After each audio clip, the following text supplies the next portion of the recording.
Hello बच्चों, आगामी board परीक्षा के लिए ऑब्जेक्टिव क्वेश्चन का सीरीज लेकर के आए हैं गणित में, जो आप लोगों के लिए बहुत हेल्पफुल होगा। सारे क्वेश्चन इसी में से रहेगा या निश्चित रूप से इसी पर आधारित क्वेश्चन रहेगा, इसीलिए आप लोग इसको अच्छी तरह से पढ़ लें। पहला क्वेश्चन है, यदि बहुपद पी एक्स का एक गुणनखंड 5x-2 है तो पी एक्स का एक शून्यक होगा। पी एक्स का एक शून्यक होगा 2/5। यदि 5x-2 बराबर हम 0 करते हैं तो 2 को दाएं साइड ले जाएंगे तो 5x बराबर 2, इसीलिए x बराबर 2/5। x² - kx - 42 का एक शून्यक -3 है तो k का मान होगा। तो इसमें करेंगे क्या, x के जगह पर -3 डालेंगे और टोटल बराबर 0 कर देंगे। यानी x के जगह पर -3 डालेंगे तो -3 का स्क्वायर 9, आइए माइनस डालेंगे तो माइनस माइनस प्लस 3k और -42 बराबर 0 करेंगे। अब ये हो गया 3k बराबर 33, 3k बराबर 33, इसीलिए k बराबर 11 किया 33, ये हो जाएगा। इसका आंसर C 11 हो जाएगा। द्विघात बहुपद 4x² + 4x + 1 के शून्यकों का योग। शून्यकों का योग क्या होता है? -b/a। यहाँ पर b और a दोनों 4 है तो -4/4, यानी 4 4 कट गया, -1 यानी -1 हो गया। बहुपद cx² + ax + b के शून्यक अल्फा और बीटा है तो अल्फा प्लस बीटा। लड़का जनरली याद रखता है मूलों का योग -b/a। उस स्थिति में बहुपद क्या होता है? ax² bx + c। यहाँ पर a के जगह पर c दे दिया है, b के जगह पर a और c के जगह पर b।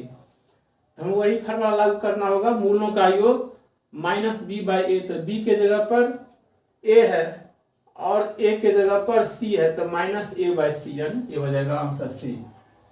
x² - 4x + 1 के शून्यक अल्फा बीटा है तो alpha into beta. Alpha into beta यानी मूलों का गुणनफल होता है c/a। तो c के जगह पर 1 है और x a के जगह पर भी 1 है तो 1/1 यानी 1। x² + 3x - 1 के शून्यक अल्फा बीटा है तो अल्फा पावर -1 बीटा पावर -1 का मान होगा। तो इसको हम अल्फा के पावर -1 को हम लिख सकते हैं 1/अल्फा, और इसको लिख सकते हैं बीटा के पावर -1 को 1/बीटा, और इसका भिन्न जोड़ करेंगे तो ये हो जाएगा ऊपर में अल्फा प्लस बीटा और नीचा में अल्फा इंटू बीटा, यानी मूलों का गुणनफल। मूलों का गुणनफल c/a, तो c है -1, a है 1 तो -1/1 यानी -1। अब मूलों का योगफल -b/a, यहाँ पर 3 है तो -3/a यानी -3, और माइनस माइनस कट जाएगा तो यानी +3 हो जाएगा। बहुपद पी एक्स का एक शून्यक -2 है तो पी एक्स का एक गुणनखंड होगा x + 2 होगा। निम्नलिखित बिंदुओं में से कौन सा बिंदु 3x + 2 बराबर 12 के आलेख पर स्थित नहीं है? तो इसमें हम देखेंगे, ये सारे बिंदु इस पर बैठाएंगे, जो इसको सेटिस्फाई नहीं करेगा वह इस पर लागू नहीं होगा। अब जैसे ये बिंदु लेकर चलते हैं -2 -3, x के जगह पर -2 तो हो जाएगा -6, इसके जगह पर -3 तो -6, तो -6 - 12, इधर दाहिने तरफ है 12, बराबर नहीं हुआ तो ये इस बिंदु पर लाई नहीं करेगा, बाकी ये सारे से संतुष्ट करेगा। यानी ये बिंदु जो है -2 -3 इस आलेख पर नहीं लाई करेगा, मान स्थित होगा। द्विघात बहुपद ax² bx + c के आलेख का रूप, ये परवल है, पैराबोला टाइप में होता है, ये इसका आंसर होगा परवल है। समीकरण 2x² + bx - 3 बराबर 0 का एक मूल -3 है तो p का मान, तो इसमें x के जगह पर -3 डालकर देखते हैं p का वैल्यू क्या होगा। तो -3 डालेंगे तो -3 का स्क्वायर, 3 × 9 + 9, 9 × 18, 18 में से 3 गया 15, ये हो गया p के यहाँ -3, तब इधर जाएगा तो +3, तो 3p बराबर 15, इसीलिए p बराबर 5 होगा, ये 5 होगा। x² - 5x + p बराबर 10 के मूलों का गुणनफल, इसमें होगा मूलों का गुणनफल -4 तो p का मान होगा 6। यहाँ पर इसको ऐसे करना है, x² - 5x + p, इधर से 10 आ जाएगा तो बराबर 0, तो कांस्टेंट टर्म पर ये हो गया। अब इसका गुणनफल -4, तो गुणनफल होता है c/a, तो माइनस पी बट्टा 10 ए है 1, तो माइनस पी बट्टा 10 बराबर बट्टा 1 यानी माइनस पी बट्टा 10 बराबर -4, यानी पी बट्टा पी माइनस 10 बराबर -4 और 10 जाएगा इधर, तो 10 और -4 यानी 6। तो ये इसका हो जाएगा, ये सी हो जाएगा। समीकरण 3√3x² प्लस 10x प्लस √3 बराबर 0 का विवेचक। विवेचक होता है b² - 4ac। b की जगह पर 10 है, 10 का स्क्वायर 100 और -4ac, तो 4 4 तिया 12, 3 √3 3 हो जाएगा, 12 तिया 36, 100 में से 36 जाएगा तो 64, ये हो जाएगा आंसर ए। p के किस मान के लिए द्विघात समीकरण के मूल वास्तविक होंगे, तो d निकाल लेंगे और वास्तविक होने के लिए शर्त है >= 0। ये करने पर ये आ जाता है p <= 1/3। समीकरण x² प्लस x प्लस 5 बराबर 0 के मूल होंगे। अब देखिए d बराबर b² - 4ac, तो b के जगह पर 1 और -4 × 1 × 5 यानी 1 - 20 = -19, तो d हो गया माइनस में, इसीलिए मूल हो जाएगा अवास्तविक। 4x² प्लस 1 के मूलों का प्रकृति क्या होगा, जैसे x² बराबर 1/4, इसीलिए x बराबर ± 1/2 यानी वास्तविक और असमान। √2 √8 √18 √32 इसका पदांतर यानी कॉमन डिफरेंस। यहाँ पर √2 है, 8 को 4 × 2 लिख सकते हैं, 4 का वर्गमूल 2 और रूट के अंदर 2 रूट रह जाएगा, तो ये √2, ये 2√2 3√2 4√2, इसका मतलब पदांतर हो गया √2। यदि किसी समांतर श्रेणी का अनवा पद an + b है तो उसका पदांतर, अनवा पद है an + b, पहला पद n के जगह पर 1 रखेंगे तो पहला पद हो जाएगा a + b, और 2 रखेंगे तो दूसरा पद 2a + b, और 2a + b में से a + b घटेंगे तो b से b कैंसिल और 2a में से 1 निकल गया तो a, यानी इसका पदांतर हो जाएगा a। x + 2 3x 4x + 1 समांतर श्रेणी में हो तो x का मान होगा। अब 3 पद यदि समांतर श्रेणी में होता है तो बीच वाले होता है दोनों को जोड़ का आधा, तो 3x बराबर x + 2 और प्लस 4x + 1 बट्टा 2 करेंगे तो इसमें x का वैल्यू आ जाता है 3 आ जाता है।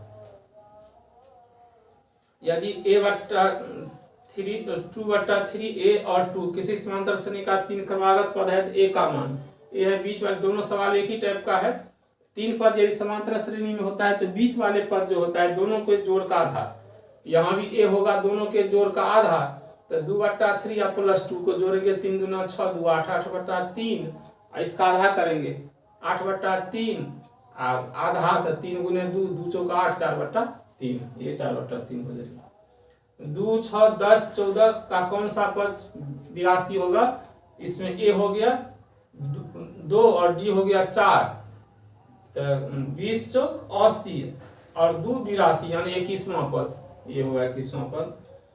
1 से लेकर 100 तक के प्राकृतिक संख्याओं का योगफल, n प्राकृतिक संख्याओं का योग होता है n × n + 1/2, n के जगह पर है 100, 100/2 और 100 + 1 101, आइए 50 × 100 और 50 को 101 में गुना करेंगे तो 505 पर 1 0 यानी ये हो जाएगा आंसर।